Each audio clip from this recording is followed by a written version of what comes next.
Bonjour, bienvenue sur Open Box TV, l'émission de géopolitique d'Alain Juillet. Alain Juillet, bonjour. Bonjour. Alors, bien évidemment, on a fait un certain nombre d'émissions sur l'Ukraine. Et toujours, en tout cas très souvent, nous avons parlé d'un élément clé, a priori, du conflit en Ukraine côté russe, ce groupe Wagner, qui fait depuis quelques semaines, bien évidemment, la une des journaux. Oui, et on a trouvé intéressant de pouvoir développer, à partir du cas Wagner, de parler de ces éléments, on pourrait dire, à l'époque, on appelait des mercenaires, le rôle de ces groupes dans les conflits actuels. Oui, et ce qui est sûr, c'est que quand on va parler, bien entendu, de Wagner et de ce qui s'est passé, c'est évident. Mais quand vous regardez la guerre en Ukraine, par exemple, vous aviez Wagner qui était à Bakhmout, et puis on découvre, et c'est authentique, hein, on découvre que de l'autre côté, il y avait une société militaire privée américaine qui s'appelait Mossad. C'était Mossad contre Wagner, à Bakhmout. Et pourquoi je vous raconte ça? C'est parce que le patron de cette unité de mercenaires américains a raconté à la télévision américaine les combats de Bakhmout vus par lui qui était de l'autre côté. Partout, on trouve des groupes de professionnels qui sont engagés alors, par des sociétés privées ou plus ou moins privées et qui ont un rôle, qui peuvent avoir un rôle extrêmement important dans tout ce qui se passe.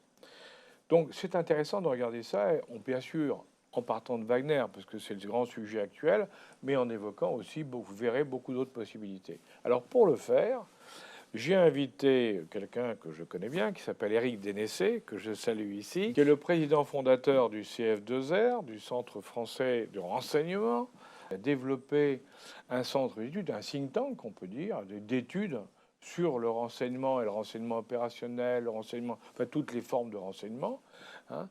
Mais surtout, c'est le deuxième volet, qui a écrit un livre avec un autre auteur qui s'appelle Alain-Pierre Laclotte, un livre sur ces nouvelles formes de guerre dont font partie ces fameuses sociétés militaires privées, hein, et qui font qu'effectivement, l'art de la guerre ou les techniques et les moyens utilisés dans les guerres ne sont plus exactement les mêmes que par le passé. Alors, Éric, bonjour. Bonjour. Merci d'être venu. Merci à vous de m'inviter. Pour pouvoir discuter de tout ça, de parler de tout ça. Dans le fond, Wagner, c'est quoi? Parce que tout le monde en parle, mais les gens ne savent pas très bien, en définitive, ce que ça peut être.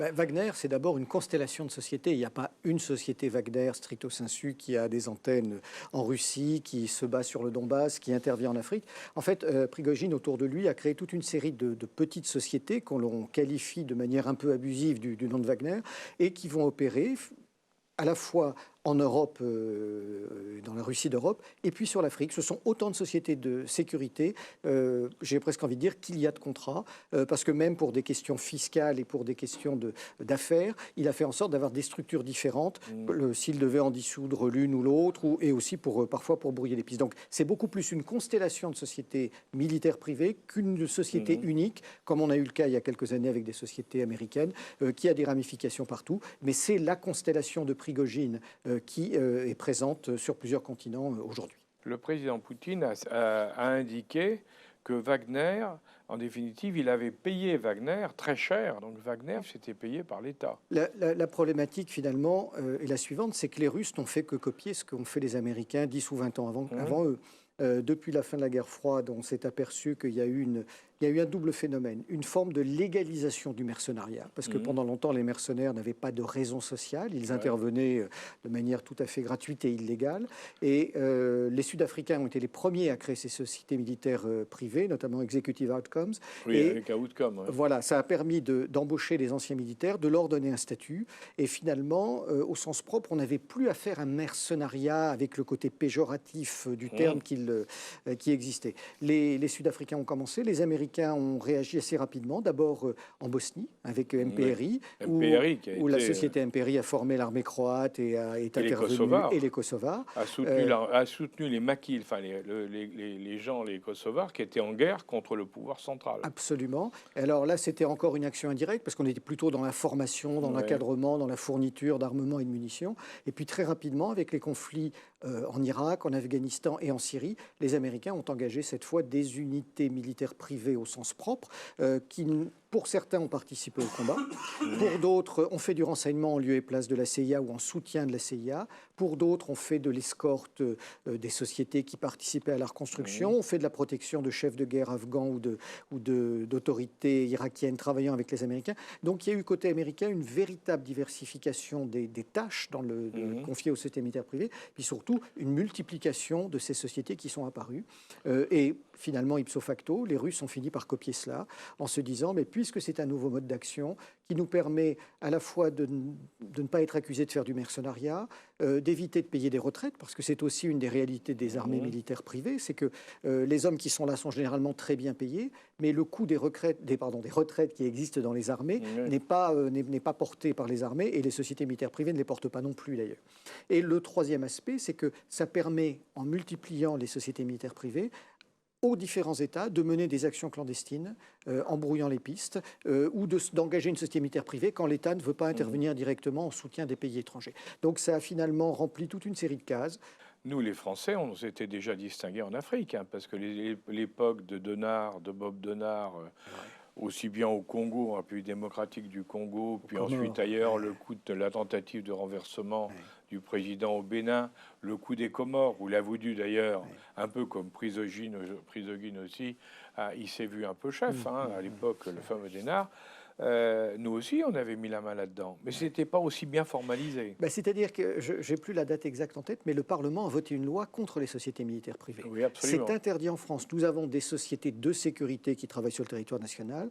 Nous avons des sociétés de sécurité composées d'anciens militaires des forces spéciales qui travaillent à l'étranger en protection des grands chantiers des entreprises françaises, Total, Lafarge, mais en aucun cas. Nous avons des sociétés spécialisées dans la formation d'armées étrangères.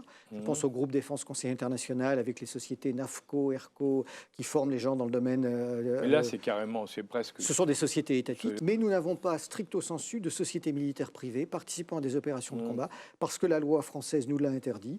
Alors, sur un plan éthique, on peut dire que c'est très bien. Sur un plan d'influence et sur un plan d'affaires, on s'est tiré une balle dans le pied, puisque beaucoup de sociétés étrangères, et notamment anglo-saxonnes, américaines et britanniques, ont fait énormément de business en Afghanistan, en Irak, donc ont engrangé énormément de fonds.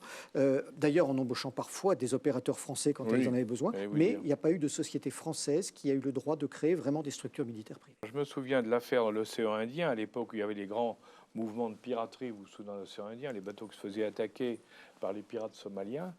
Et on avait les Français, on embarquait à bord des bateaux pour assurer leur sécurité, du fait de l'interdiction d'utiliser des privés. On embarquait des commandos marines. Donc on avait une partie de nos commandos marines, qui sont des troupes à la pointe de l'entraînement, remarquables au point de vue entraînement. Elles étaient embarquées à bord des bateaux pour assurer la sécurité des bateaux. Alors que les bateaux anglais, les bateaux américains, les bateaux chinois, enfin les bateaux de tous les autres pays, à bord, embarquaient des gens des sociétés militaires privées, parce que ça coûtait, globalement, ça coûtait beaucoup moins cher et ça n'immobilisait pas des militaires opérationnels. Mais les Britanniques qui ont très vite embrayé sur ce qu'ont fait les Américains, qui ont créé eux aussi de nombreuses sociétés militaires privées, ont été confrontés à un problème à un moment donné de fuite, notamment des hommes du SAS et du SBS vers le secteur privé, parce qu'ils allaient gagner beaucoup plus d'argent.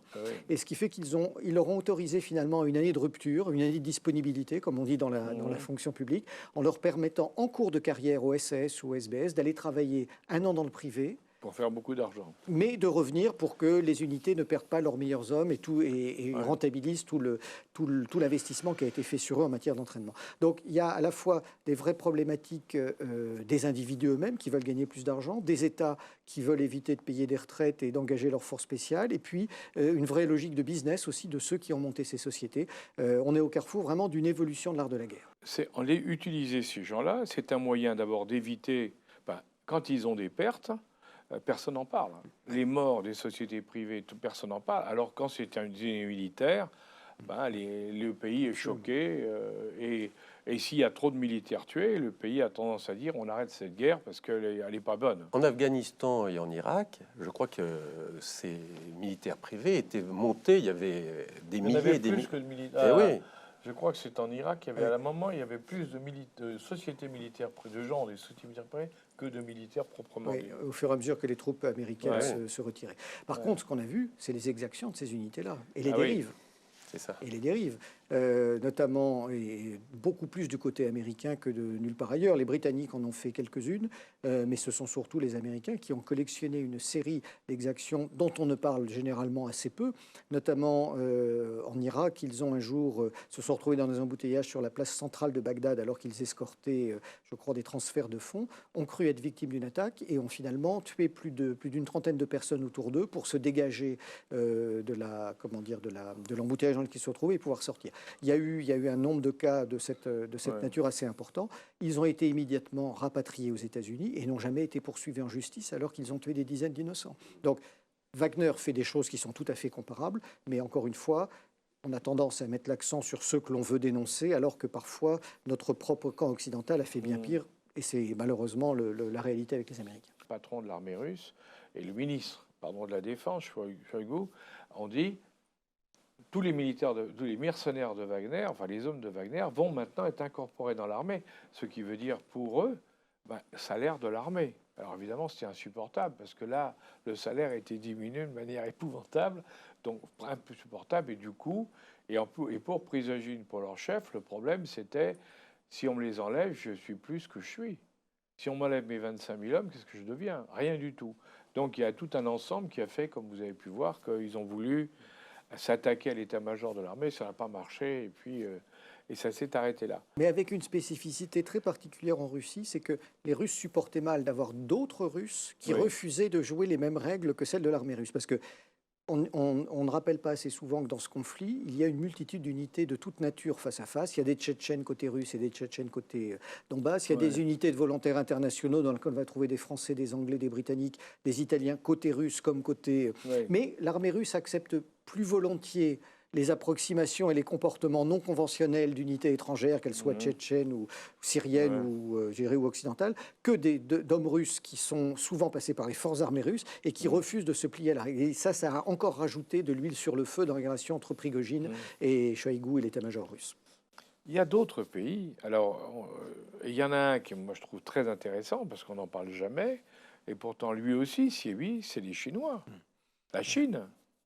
La Chine a énormément développé ses sociétés militaires privées et on va les retrouver principalement tout au long des routes de la soie, puisque ces routes de la soie, nouvelles routes de la soie, One Belt, One Road, qui partent bien sûr de la Chine pour arriver jusqu'en Europe, traversent des tas de zones de conflit. Oui. Elles sont au nord du Pakistan, elles vont traverser des parties d'Asie centrale, d'Afghanistan, et sur toutes ces zones-là, les Chinois ont confié la sécurité à des sociétés militaires privées, qu'on va aussi retrouver en Afrique, puisque partout les Chinois sont présents pour développer des infrastructures et surtout pour extraire des minerais comme le lithium, le coltan et des matières premières stratégiques. On trouve des sociétés militaires chinoises, encore une fois, composées d'anciens militaires chinois, et puis qu'on fait beaucoup plus rapidement que les Américains quelque chose d'intéressant, qui ont commencé à faire des films et des séries de télé sur leurs unités, ce que les Américains font également parfois, mais les Chinois, de manière assez surprenante, n'ont pas attendu, n'ont pas laissé s'écouler un long laps de temps entre la création de ces unités et puis la communication autour d'elles pour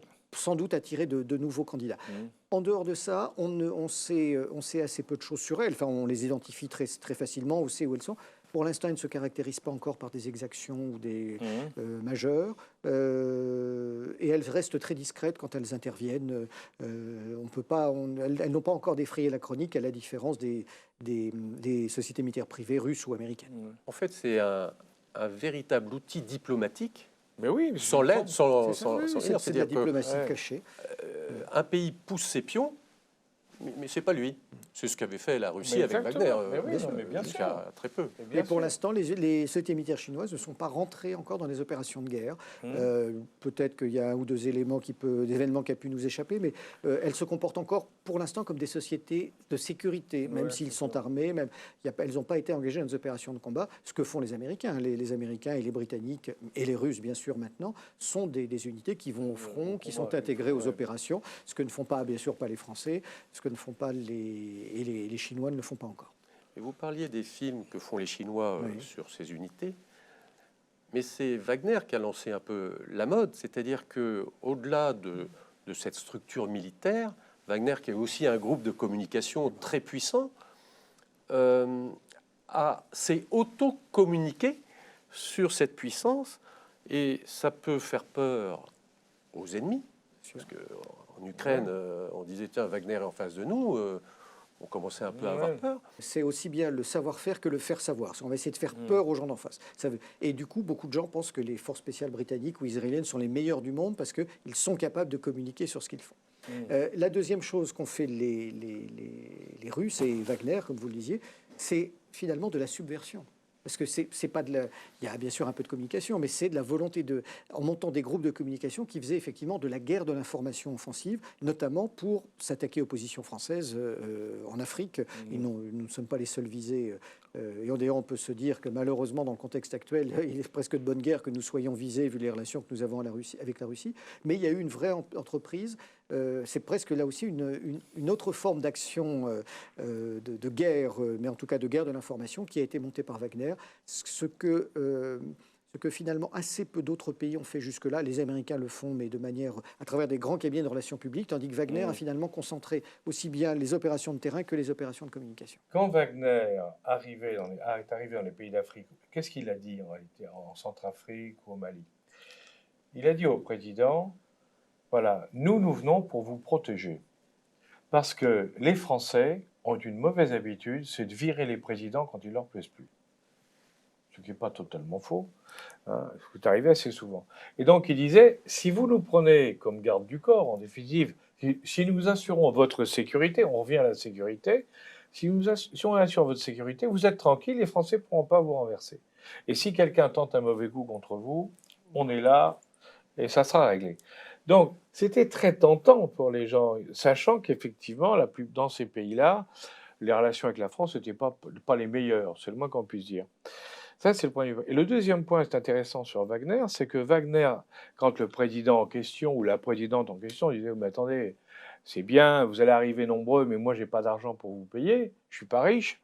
Ils disaient, vous en faites pas, vous me payez en mines d'or. Ils exploitaient les mines d'or pour le compte de la Banque de Russie. Mais ça, on ne savait pas, nous. Hein.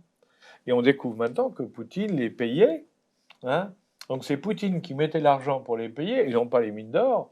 Hein. Donc c'était toute une opération, si vous voulez, où en définitive, on ne voyait pas grand-chose. On voyait arriver un groupe de gars armés, entraînés, qui disaient, bon, bah, c'est moi, je viens remplacer. C'était plus compliqué. Donc on a eu du mal aussi à décrypter la révolte de Prigojine en fonction de ça, parce qu'il était tellement entre les mains du Kremlin, c'était tellement un bras armé du Kremlin, et ses relations personnelles avec Poutine étaient tellement fortes qu'à un moment donné, un certain nombre d'analyses dont on fait partie, on s'est dit il faut qu'on regarde à deux fois. Est-ce que c'est pas une tromperie de toutes pièces que montent les Russes? Et puis bon, est-ce que c'est pas un coup monté par le Kremlin contre l'armée? Parce qu'on n'oublie pas, en dehors des relations entre les hommes, que Vladimir Poutine est un ancien officier du KGB lui-même. Ouais, quand même, donc c'est un chef d'État qui a gardé cette pratique. Voilà, il se trouve que ça n'a pas été le cas a priori, et que effectivement Prigojine est totalement sorti du jeu en s'étant enflé de sa propre personne. Mais cette histoire de faire peur, de créer de la communication pour faire peur. Il y a une histoire formidable, c'était la bataille des Falklands. Les îles Falklands, vous savez, les îles Malouines au large de l'Argentine, quand les Argentins ont voulu mettre la main sur les Malouines, et que Margaret Thatcher, à l'époque, a dit « il n'en est pas question », a envoyé la flotte, a dit « on fait la guerre », à la surprise générale. Et ce qui était très intéressant, c'est qu'il y avait des troupes argentines qui avaient envahi les Falklands, les Malouines. Elles étaient sur le terrain. Et les Anglais ont envoyé, bien sûr, le SAS, que vous évoquiez tout à l'heure. Ils avaient aussi envoyé, et ils l'ont fait savoir par une communication terrible, les Gourkhas.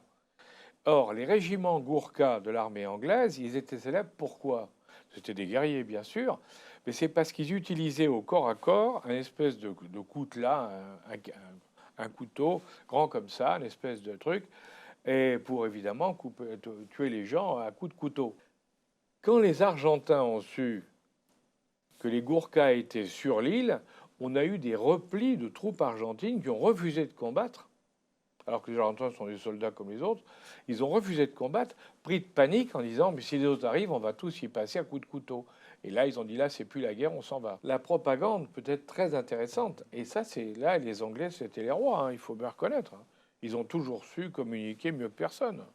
Et d'ailleurs, vous remarquerez que jamais la grande presse internationale n'a traité les Gourkhas, qui sont des soldats népalais au service de la couronne, Ce sont des mercenaires. de mercenaires, alors que régulièrement, la Légion étrangère est accusée par certains États étrangers en disant que ce sont des mercenaires au service de la France, alors que les statuts des légionnaires est même plus français finalement que celui des Gourkhas britanniques qui retournent au Népal. Exactement, et qui sont des mercenaires purs et durs, qui viennent sous contrat et qui se distinguent effectivement par des techniques un peu violentes.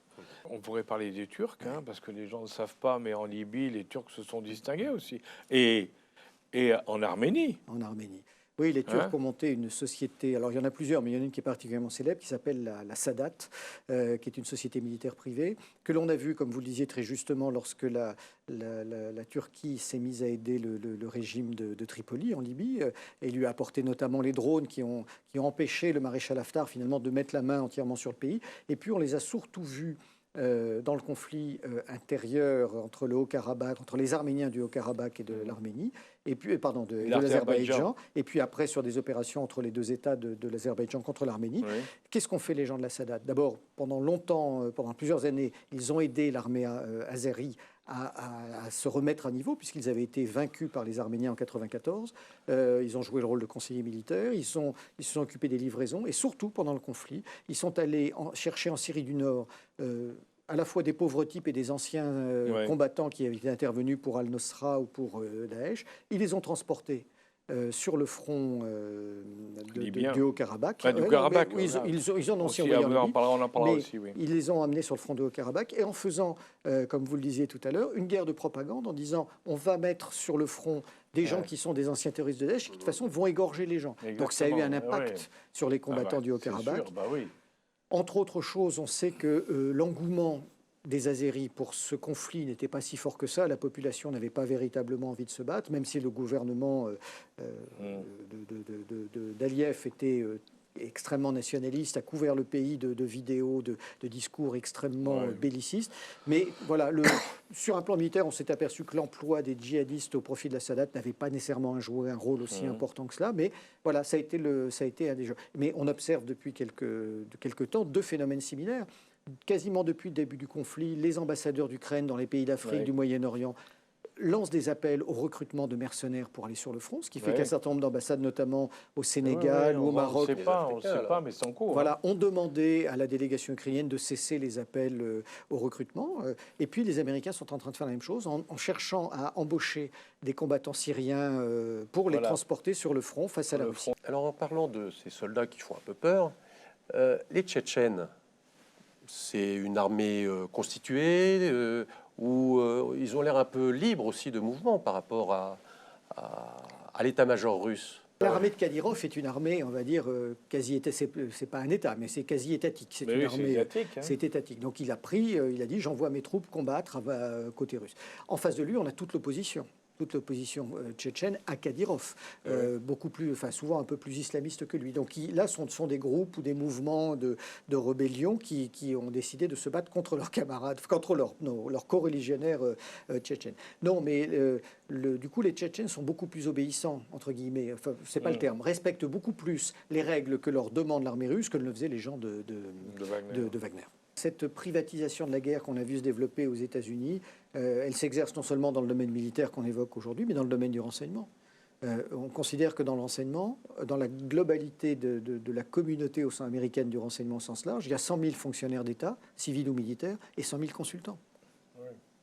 Et les consultants, c'est ça. Il y a des consultants en renseignement de type Snowden, informaticiens et autres. Donc ça ne concerne pas que la partie des sociétés militaires privées. Il y a une sous-traitance absolument énorme. Et on voit d'ailleurs se multiplier depuis quelques années les livres de récits d'anciens combattants de sociétés militaires privées ayant participé à des opérations en Irak ou en Afghanistan, racontant les missions qu'ils ont faites, soit, je dirais, en éclairage par rapport à des opérations militaires classiques, soit en mission de renseignement, soit en mission d'escorte. Il y a vraiment... est engagé pour venir boucher les trous de l'armée américaine à un moment donné ou à la demande de la division des activités spéciales de la CIA. Donc on les voit vraiment sur tous les créneaux. Pour l'instant un peu moins dans le domaine naval et aérien, c'est principalement sur le domaine Autorité, ouais. terrestre. Sur les autres domaines, ils font des choses un peu plus logistiques, mais ça atteint des proportions énormes. On ne sait pas les chiffrer aujourd'hui, mais ce que l'on sait, c'est que toutes les sociétés, et moi on en a connu avec lesquelles nous avions des relations avant le début de la guerre en Irak, où la société avait 3 personnes, ce sont des sociétés qui sont montées à 3000 personnes pendant la guerre en Irak, et qu'on met la clé sous la porte à la fin du conflit en ayant fait des millions de dollars de bénéfices, parce qu'ils se rendaient bien compte que la guerre étant terminée, il n'y aurait pas la place sur les marchés internationaux pour autant de sociétés. Donc c'est quelque chose qu'on a beaucoup de mal à évaluer. C'est intéressant, encore une fois, pour les armées américaines et en général pour les armées, parce que ça permet de faire sortir des militaires plus tôt. Et ça permet de jouer sur les pyramides d'avancement des âges dans les armées. Et puis ces gens-là, finalement, on continue à les exploiter parce que la société militaire privée est sous contrat avec le Pentagone ou la CIA et qu'elle répondra aux besoins qu'on lui demande. On s'aperçoit qu'il y a toute une quantité de gens, de consultants privés, qui travaillent pour le compte de l'État, entre guillemets, à l'étranger. Et ces gens-là sont sous couverture, comme on dit, ont des légendes, comme on dit maintenant en France depuis les fameux films. C'est-à-dire qu'il y a aujourd'hui aux États-Unis une quantité très importante, on peut peut-être en dire un mot, de gens qui vivent à l'étranger sous fausse identité, qui font du renseignement pour le compte des États-Unis, et comme il faut les gérer, parce que c'est pas simple d'avoir une fausse identité, ils ont même été jusqu'à créer un département spécialisé aux États-Unis pour gérer toutes les histoires de fausses identités de ces gens-là, qui payer leurs factures d'électricité, envoyer des lettres et tout, puisque pendant qu'ils sont sous une autre identité, ils peuvent pas travailler, ils peuvent pas vivre pour le compte de la leur. Donc il faut bien que quelqu'un, par délégation, s'occupe de leurs affaires. Oui, c'est quelque chose d'assez incroyable. D'ailleurs, on soit d'accord ou pas avec les États-Unis, c'est une méthode assez exceptionnelle. Ouais. Elle est liée à 2 choses. Elle est d'abord au fait que les Américains, je crois, sont présents dans 177 pays du monde aujourd'hui, dans lequel on peut trouver aussi bien des militaires, des diplomates, des gens de la CIA et bien sûr des sociétés militaires privées. Et il y a plusieurs centaines de milliers de ces représentants partout dans le monde, dont un nombre de clandestins. Et vu que dans la société de l'information, n'importe quel groupe criminel ou terroriste peut vérifier par Internet un certain nombre de choses quand il tombe sur un Américain ou sur quelqu'un qui parle anglais à Peshawar, en Afghanistan ou ailleurs, on a été obligé de leur construire littéralement des légendes électroniques. C'est ça. Et donc, vu qu'il y a aussi vu qu'il y a une série de tentatives de repérage pour des attentats des gens de Daesh aux États-Unis, et qu'on s'est aperçu que les Américains sont aperçus qu'ils faisaient des filatures et des repérages aux États-Unis même, eh bien, ils sont allés jusqu'à construire une véritable infrastructure qui va allumer les lumières plusieurs fois par jour ou les éteindre dans la maison comme si les gens étaient chez eux, vient ramasser le courrier dans les boîtes aux lettres, vient payer les factures, et il y a des structures clandestines qui sont quand même très liées au commandement des opérations spéciales américains, qui sont chargées de gérer tout cela, elles-mêmes formées d'anciens militaires et qui sont dotées de budgets très importants, ce sont des centaines de personnes qui font un job à plein temps. Oui, qui sont les centaines de personnes qui font ce job à plein temps pour les dizaines de milliers qui sont comme ça à l'extérieur. Là, on ne parle pas de 5 ou 10 personnes. Hein. On parle de dizaines de milliers de personnes, plusieurs dizaines de milliers de personnes qui sont comme ça. Ce qui est intéressant derrière tout ça, et c'est un peu ça que je crois sur lequel on voulait mettre l'accent, et je voulais mettre l'accent aujourd'hui, c'est ce que vous avez dit au départ, c'est qu'en définitive, la guerre est en train d'évoluer. Alors certes, on assiste à une guerre à haute intensité classique en Ukraine, entre 2 blocs qui se battent, qui se fournissent des équipements, mais derrière tout ça, il y a une toute autre forme de guerre qui se développe avec des gens, des mercenaires, des gens de tous les pays qui sont utilisés avec des camouflages. On est complètement dans des règles qui n'ont plus rien à voir avec ce qu'était l'engagement normal du militaire. Le seul problème des Israéliens, c'est qu'ils ne sont pas assez nombreux. Ils ont bien sûr toute une série de sociétés de cette nature-là, mais ils sont d'abord toujours très discrets. Ils ont été aussi parmi les pionniers assez tôt, avec aussi des gens qui étaient à la limite du mercenariat au début, mais un petit peu de la même manière que les Russes. Ils sont souvent envoyés pour le compte de l'État d'Israël, donc pour défendre les intérêts de l'État hébreu. Puisqu'on avait évoqué les autres États, il ne faut pas oublier le jeu très astucieux et très efficace que conduisent les Israéliens en Afrique sur des gardes présidentielles, auprès des Kurdes. Pour les écoutes aussi, les sociétés. Pour les écoutes. Il y a beaucoup de pays africains dans lesquels les services d'écoute qui sont réservés, qui sont au service du président, puisqu'ils écoutent tout le monde, hein, sont des activités pilotées par les Israéliens complètement. Donc là, c'est société certes privée, mais enfin, jusqu'à quel titre? Absolument. Alors, quelque part, moi je découvre que finalement, là aussi, la privatisation des conflits, est-ce que c'est pas dangereux que les États délèguent de plus en plus à des éléments quand même assez structurés, privés, des objectifs militaires? On l'a vu avec Wagner, on l'a vu avec Ouais. les Israéliens. Oui. Ce ne sont pas des unités, des structures finalement qui ne répondent qu'à l'appât du gain. Il y a toujours une préoccupation politique derrière, ce qui ne veut pas dire qu'il n'y ait pas des dérives, qu'il n'y ait pas un souci de gagner de l'argent. Ça reste pour l'instant sous contrôle, que ce soit en Turquie, en Chine, en Grande-Bretagne, aux États-Unis, en Israël. On n'a pas pour l'instant d'autonomisation au sens propre de ces unités-là, de ces sociétés qui voudraient se tailler un empire et être Ouais. indépendantes d'un État. Peut-être que ça pourrait se produire un jour, mais je pense qu'à ce moment-là, les États concernés feraient assez vite le ménage. C'est un système militaire, mais transposé au privé. Ça obéit exactement comme un système militaire. Hein. Partagent les Il n'y a mêmes pas de valeurs. différence. Ah oui, il n'y a pas de différence. Hein. Est-ce que la France n'a pas un train de retard dans cette dimension-là? Je dis la France, et pas d'autres pays, parce que la France est présente en Afrique, est présente dans un certain nombre de zones dans le monde entier. Nous avons toute une série de sociétés de sécurité privée travaillant à l'international, de taille importante et que l'on va retrouver sur un certain nombre de grands chantiers. Alors je ne les citerai pas, mais elles sont toutes composées d'anciens des forces spéciales, de la Légion, des parachutistes. Il se trouve que moi j'ai appartenu à l'une d'entre elles quand nous protégions un chantier de Total en Birmanie au milieu des années 95, où l'infrastructure que construisait Total était attaquée par des groupes de guérilla, je dirais presque de manière légitime, opposés au régime de Rangoon, mais nous ne prenions pas parti, on était là. Et par contre, la différence, c'est que il y avait une vingtaine de security managers, tous anciens des forces spéciales. Nous n'avions pas le droit d'être armés.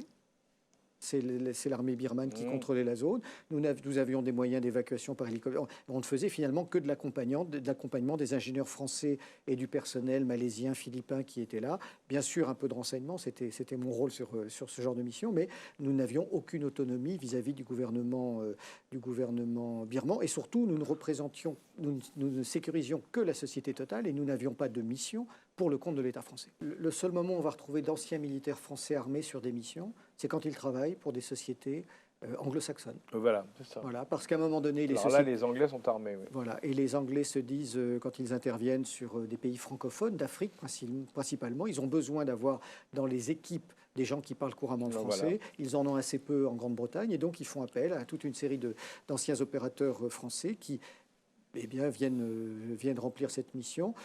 Pour l'instant, il avait été question à un moment donné qu'il y ait peut-être une loi pour empêcher que des citoyens français, bien sûr des anciens militaires, aillent servir armés pour le compte d'une société militaire étrangère. Alors, ce n'était pas nécessairement idiot, parce que ça veut dire que parfois, si les services britanniques comme le MI6 utilisent une des sociétés militaires privées pour faire quelque chose, le fait que cette société militaire privée fasse appel à des opérateurs français, ça veut dire que c'est nous qui servons leurs intérêts. Exactement. Et là, ça peut nous... Et si jamais il y avait un problème, la France peut se retrouver accusée en disant ce sont des Français qui ont fait le coup. On porterait le chapeau alors que ce serait une opération Donc britannique. là, il faut être, et connaissant nos amis et partenaires, il faut être prudent car ils peuvent l'envisager.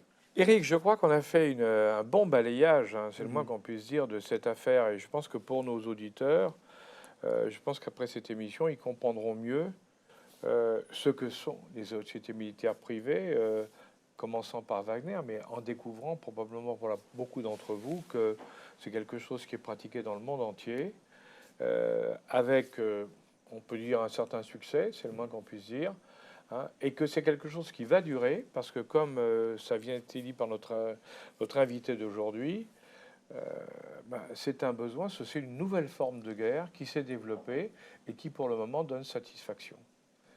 Donc, gardez-le en mémoire quand vous verrez des événements qui se passent dans lesquels on trouve ce que nous appelons des sociétés militaires privées. Eh bien, effectivement, nous avons levé le voile sur ces sociétés militaires privées qui travaillaient avant dans l'ombre et puis maintenant qui sont sous le feu de la rampe. Et encore merci de nous suivre sur Open Box TV. Nos émissions sont en ligne sur YouTube tous les vendredis vers 17h, 17h30. Et n'hésitez pas à liker, à vous abonner, à activer la cloche pour recevoir toutes ces émissions. Merci et à très bientôt. Vous êtes de plus en plus nombreux à nous suivre sur Openbox TV et vraiment nous tenions à vous en remercier avec Alain Juillet. Et nous lisons tous vos commentaires qui enrichissent le débat et vraiment nous vous demandons de nous soutenir sur Tipeee pour continuer à avoir cette ligne éditoriale indépendante et vous proposer des émissions toujours de plus en plus enrichissantes. Merci et à bientôt.